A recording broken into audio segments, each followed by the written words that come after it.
sampai puncaknya tiba. Saya ditugaskan pemerintah Indonesia saat itu untuk jadi petugas haji di Mekah. Saya telepon ibu saya. Saya bilang, Ma, saya insya Allah akan haji 2010. Saya telepon Februari saat itu. Saya dengar suara, terbayang wajahnya indah, senyuman, bahagia. Alhamdulillah, nak.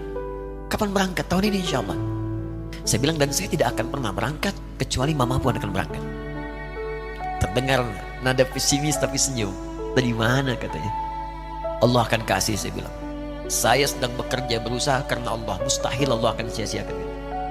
Berapa butuhnya? Porsinya 25 juta. Kapan harus ada? Bulan Juni. Ya, jadi dari Februari ke Juni itu.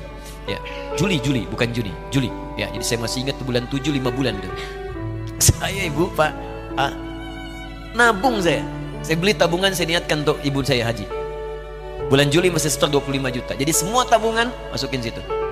Ada yang ngajar ngasih, masukin situ. Masukin semua. Tepat sepekan sebelum itu kemudian didaftarkan, saya buka tabungan. Allahu Akbar, karunia Allah luar biasa. Tadi butuh berapa?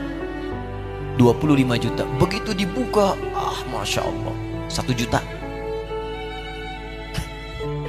Karena beasiswa nggak banyak, 1 juta.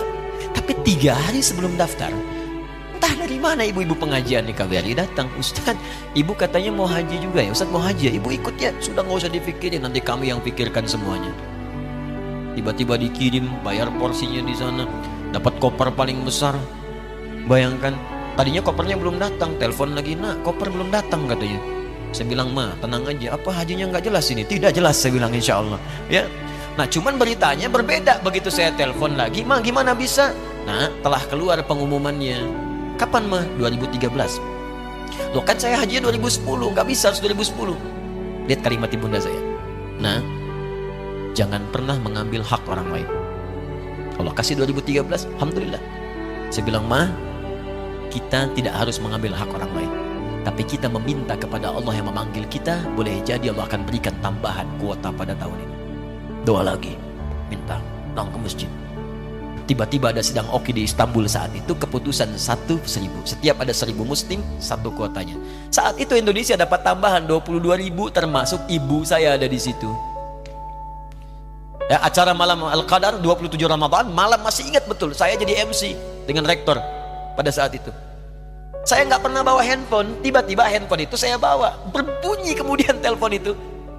Saya minta pada rektor izin, saya angkat dulu. Diperkenankan. Saya kemudian ke belakang masjid, saya angkat. Tiba-tiba saya dengar suara sudah menangis. Nah, katanya, kenapa, Ma? Alhamdulillah, Mama bisa haji. Ternyata kuota itu termasuk ibu saya. 5 bulan, Pak. Bayar biasa. Nggak bayar tambahan, nggak ada macam-macam, bisa berangkat. Begitu saya berangkat duluan, saya tungguin betul di apartemennya, di maktabnya sampai datang. Begitu sudah datang, saya nggak sapa, saya lihat dari jauh. Bahagianya saya bisa mengganti pakaian tadi yang lusuh dengan kain ihram. Saya perhatikan, saya ikuti dari belakang. Di lift, saya ikuti. Di jalan, saya ikuti. Begitu sampai Masjidil Haram, saya gandeng tangannya. Ma, kita sama-sama. Labbaik Allahumma labbaik. Labbaik la syarika lak labbaik. Saya tawa, saya gandeng ibu saya lindungi supaya dapat kenikmatan dalam tawafnya. Begitu saya rasakan bagaimana Sayyidah Hajar bekerja keras untuk Ismail. Saya balas di situ, saya gandeng tangan yang kanan. Saya minta pada Allah, muliakan ibu saya, ya Allah, muliakan ibu saya, muliakan, berikan saya kesempatan membahagiakan. Cuman yang kanan digandeng, yang kiri kosong, karena sudah tidak ada. Jadi ketika Anda belajar pun untuk menjadi ulama, Allah akan muliakan Anda. Orang tua Anda akan dapat bagiannya. Yang hafal Quran itu Musa, yang bisa haji bapak ibunya. Kemarin saya jadi Amirul Hajj dari kedutaan Saudi berangkat, membawai 350 orang rombongan. Siapa yang saya bawa? Ahli Quran yang hafal Quran, anak-anaknya. Ahmad Kamil yang haji, pengajarnya, murabbinya, ibunya, temannya, banyak yang berangkat. Yang berangkat siapa? Calon ulama. Jadi ulama itu jangankan sudah jadi, kalau benar caranya, baru bergerak pun Allah pasti akan jaga. Kalau benar caranya.